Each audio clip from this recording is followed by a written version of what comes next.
고수익 투자처를 찾는 사람들을 대상으로 원금 보장과 높은 수익을 약속하면서 자금을 모집하는 유사수신 사기 행위가 많은 사람들에게 피해를 주고 있습니다. 경찰청 통계 자료에 가면 매년 증가 추세를 보이고 있으며 한 번 터졌다 하면 수천억에서 수조 원에 달하는 피해 금액과 수백 명에서 수만 명에 이르는 피해자가 발생하고 있습니다. 이 다단계 폰지 사기 수법의 사례들과 예방법을 알아보도록 하겠습니다. 폰지 사기는 신규 투자자의 돈으로 기존 투자자에게 이자나 배당금을 지급하는 방식의 다단계 금융 사기를 말합니다. 1920년대 미국에서 찰스 폰지가 벌인 사기 수법에서 유래되었는데요. 국제 회신 우편 쿠폰을 외국에서 값싸게 매입해 미국에서 비싸게 팔아 차익을 남긴다는 사업 방식으로 45일 내에 50%, 90일 내에 100%의 수익금을 지급하겠다고 속여 투자자들에게 2천만 불, 현재 가치로 수조 원에 달하는 피해를 끼친 사기 방식이었습니다. 나중에 투자한 사람들의 돈으로 먼저 투자한 사람들에게 수익금을 지급하는 방식이었는데요. 지금도 이 돌려막기 금융 피라미드 수법은 계속해서 아이템을 바꿔가며 피해를 주고 있습니다. 우리나라에서는 폰지 사기, 불법 다단계 등을 일컬어 유사수신 행위로 정의하고 있고 관련법도 제정되어 있습니다. 일반적으로 제도권은 금융회사가 아닌 업체가 투자한 원금을 보장하거나 그 이상의 수익을 지급할 것을 약속하고 자금을 끌어모으는 것을 유사수신 행위로 정하고 있습니다. 유령회사를 설립하고 화려한 설명회장, 멋진 전시장과 홈페이지도 그럴싸하게 꾸밉니다. 그리고 블루오션급의 사업 아이템을 제시하면서 투자를 하면 많은 돈을 벌 수 있을 것 같이 강연을 합니다. 설명회장에서도 일명 바람잡이들이 돈을 많이 벌었다며 투자를 부추기며 SNS 상에서는 허위 성공 사례를 홍보하고 돈을 벌게 해줘서 고맙다는 허위 댓글을 도배하기도 합니다. 투자를 유도하는 방식은 이렇습니다. 예를 들면 이 사업에 500만 원을 3개월간 투자를 하면 매월 수익금을 50만 원씩 지급하고 3개월 후에 100% 원금을 상환해 준다라고 설명합니다. 높은 수익률과 원금 보장에 혹한 일부 사람들은 투자를 하게 됩니다. 초기 10명의 투자자에게 각각 500만 원씩 5천만 원을 모집한 업체는 매월 약속한 대로 실제 50만 원씩을 지급합니다. 이게 첫 번째 포인트입니다. 회원들 덕분에 사업도 잘 되고 있다라고 안심도 시킵니다. 그리고 3개월이 지나 그중 4명이 원금 상환을 요구하면 행사장에서 공개적으로 4명에게 원금을 상환해 줍니다. 이게 두 번째 포인트입니다. 회원들은 원금 상환 장면을 직접 눈으로 보았기에 신뢰도가 한층 더 높아집니다. 원금을 상환받은 4명은 신뢰도 상승을 위한 홍보용으로 사용되는 것 뿐입니다. 자, 이제부터 본격적으로 신규 회원을 확보해 나가기 시작합니다. 기존 회원에게 다른 회원을 데리고 오면 모집 수당을 주겠다고 약속합니다. 이게 세 번째 포인트입니다. 이렇게 대규모 다단계 투자 사기가 시작됩니다. 처음 몇 명으로 시작해서 수개월 만에 수천 수만 명에 이르는 투자자가 모이게 되는 겁니다. 다단계 방식이므로 신규 회원을 많이 데려온 기존 회원은 모집 수당에 직급 수당, 해외 연수까지 보내주며 충성 회원 및 모집책으로 만들어갑니다. 모집 수당으로 인해 모집책이 되어버린 기존 회원들은 매월 들어오는 수익금이 찍힌 통장 내역을 지인들에게 보여주며 투자를 권유합니다. 그래서 이런 사건이 터지고 나면 지인들이 많이 엮여있는 이유이기도 합니다.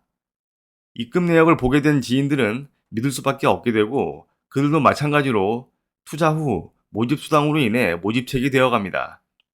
사실 이 회사는 사업을 하고 있기는커녕 신규 회원들의 돈으로 기존 회원들에게 수익금을 주고 있는 전형적인 폰지 사기 행각을 벌이고 있는 중입니다. 어느 정도 기간이 지나 목표한 금액이 달성되면 이 회사는 소리도 없이 자취를 감추게 됩니다. 유명한 조이팔 사건이 있습니다. 2004년부터 2008년까지 전국에 10여 개의 피라미드 업체를 차려놓고 의료기기 대여업으로 40%의 고수익을 보장한다고 속여 4만 명에게 4조 원을 가로챈 국내 최대 규모의 유사수신 사기 사건입니다. 투자금으로 병원, 사우나, 미용실에 의료기기를 보급하고 그 수익금을 배당한다는 수법이었습니다. 기계 한 대당 440만 원을 투자하면 월 70만 원을 지급한다고 속여 많게는 50여 대를 투자한 사람들까지 생겨나게 되었고 실제로 매일 배당금을 지급해 신뢰도를 쌓아갔습니다. 그리고 새로운 회원을 데리고 오면 모집수당 10% 지급과 직급수당 지급 등으로 전형적인 다단계 사기 방법을 구현했습니다. 그리고 가족 명의로 추가 투자하고 모집수당, 직급수당을 받아가라고 업체에서 독려까지 했습니다. 추가 투자는 업체가 지급한 배당금을 다시 회수해가는 수법 중에 하나입니다. 조입할 사기 전까지 최대 사기 타이틀은 제2유 주수도였습니다. 2002년 물건을 많이 사면 수당을 더 많이 받게 된다는 소비생활 공유 마케팅이란 신종 다단계 사기 수법으로 2007년까지 9만 명에게 2조 원을 가로채 징역 12년형을 구형받고 수감되었으나 옥중에서도 사회에 남아있는 공범들과 1137억 원대의 다단계 사기를 또 저지르기도 했습니다. 그 외에도 FX 마진거래 수수료 수입으로 원금과 수익금을 지급해주겠다고 속여 2011년부터 16년까지 만 명에게 1조 1000억 원대의 피해를 준 IDS 사건, 비상장 주식에 투자해 고수익을 내주겠다며 투자금을 끌어모은 뒤 4년 동안 3만 명에게 9천억 원대의 피해를 준 VIK 사건도 있습니다. 2018년부터 20년까지 208만 원짜리 회원권을 사면 매일 15,000원씩 평생 지급한다고 속여 여러 장의 회원권을 구입하게끔 유도해 26만 명으로부터 900억 원대의 피해를 준 VMP 사건도 있습니다. 그리고 중국 웨딩 사업, 미국 게임 머신, 부실 채권, 무충전 배터리, 국세 물납 주식 입찰, 개무인 빙자 다단계 등이 있었고, 최근엔 비트코인 투자와 신재생 에너지 사업, 반려견 관련 사업 등이 늘어나고 있는 추세입니다. 원금 보장과 시중금리에 많게는 수십 배의 고수익을 지급하겠다고 말합니다. 최근엔 원금 보장이란 말보다 단기간에 원금을 초과하는 수익을 지급한다라고 표현하기도 합니다. 그리고 금융기관에서 지급 보증을 했다고 속이기도 합니다. 은행이나 저축은행의 예적금 금리 수준을 훨씬 초과하는 높은 수익과 원금 보장을 약속한다면 업체 규모나 업종에 상관없이 일단 금융사기를 의심해봐야 합니다. 전형적인 수법인 기존 회원을 통해 신규 회원을 모집하고 모집수당을 지급해 피라미드화하는 다단계 방식을 활용합니다. 피해자의 80% 이상이 친구, 친인척, 동료 등의 지인에 의한 소개로 투자를 권유받습니다. 아는 사람이 통장 입금 내역을 보여주며 투자를 권유한다면 그분은 멀리 하시는 게 좋습니다. 세계 최초 기술을 개발했다. 특허를 취득했다. 이 분야 최초의 사업 인허가를 받을 예정이다라며 그럴싸한 사업 계획을 제시합니다. 세계 최초 첨단 기술을 진짜 개발했다면 정부에서 벤처 자금 지원을 받을 수 있습니다. 굳이 일반인들에게 높은 배당금을 줘가며 자금을 모을 필요조차 없습니다. 현재 사업 초기 단계이며 지금 투자해야 나중에 더 큰 수익을 얻을 수 있다라며 선점 시기와 기득권을 강조합니다. 이 멘트야말로 더 큰 수익을 얻고 싶어하는 사람들의 심리를 이용한 수법으로 빨리 투자를 하게끔 만드는 사기 수법 중에 하나일 뿐입니다. 이들은 전문가도 이해하기 힘든 어려운 첨단 금융기법이나 용어들을 사용합니다. 최근 언론에 많이 보도된 유망사업 등을 매개로 어렵게 재해석한 기법을 소개합니다. 그러나 자세히 들여다보거나 인터넷에 검색만 해봐도 정말 말도 안 되는 소리라는 걸 알게 되는 건 어렵지 않습니다.